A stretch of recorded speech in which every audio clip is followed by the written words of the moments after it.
I'm going to make all those doubters at the end of the day, at the end of the fight, they all going to cry when they get home. And I meant that.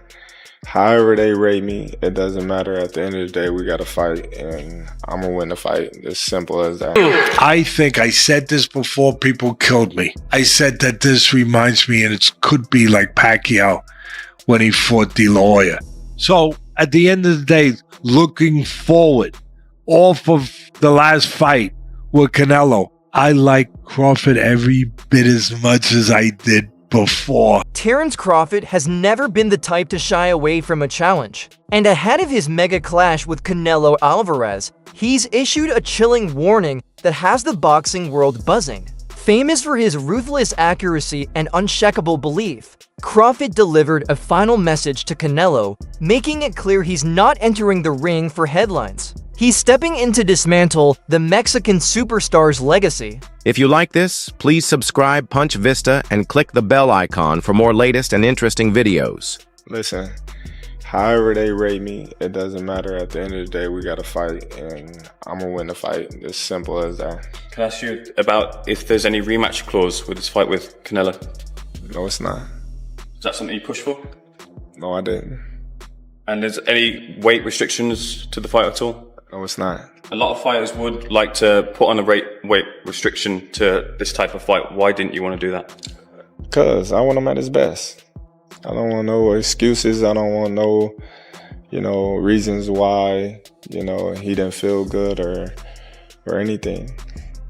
I want him at his best. Many analysts claim that Canelo owns a clear physical advantage over Crawford, portraying him as the naturally larger and stronger man, having climbed through multiple weight divisions. Still, Crawford remains unfazed. He insists that sparring with bigger opponents has always been standard throughout his career, from heavyweights to light heavyweights as part of his preparation. His team reinforces this point, noting that even when Crawford was lighter, he consistently sparred larger partners and rarely faced anyone his size in camp. That vast experience against stronger fighters, he maintains, cancels out any supposed disadvantage when meeting someone like Canelo.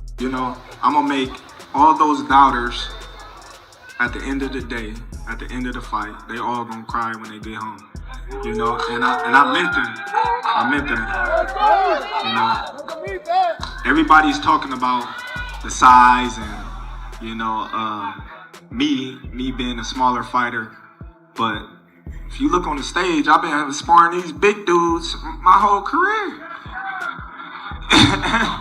Like, how I'm gonna take a punch? They punch me every time we spar. So it's okay. Once we get in the ring and they see something different, like each and every time, it's gonna be another excuse why the reason why Terence won and this and that and that is, but I can assure you, I'm going to be victorious, and after that, we're going to have another parade. In a recent interview, Crawford revealed that he personally reached out to Saudi power broker Turki Al-Sheikh to push for the super fight with Canelo. Al-Sheikh eventually played a decisive role in securing the bout, putting together the massive deal now set to unfold this September. At no moment did Crawford hesitate about the jump in weight. He welcomed it fully, brushing aside any talk that Canelo's size could intimidate him. On to Turki Al-Sheikh and letting him know that I was interested in fighting Canelo, and him and a lot of people at first, they was like, nah, he's too big, you need to focus on your weight class and things like that. But at the time, I'm like, well, there's no one at my weight class that's on that level of Canelo. Canelo come from a smaller weight class. He's not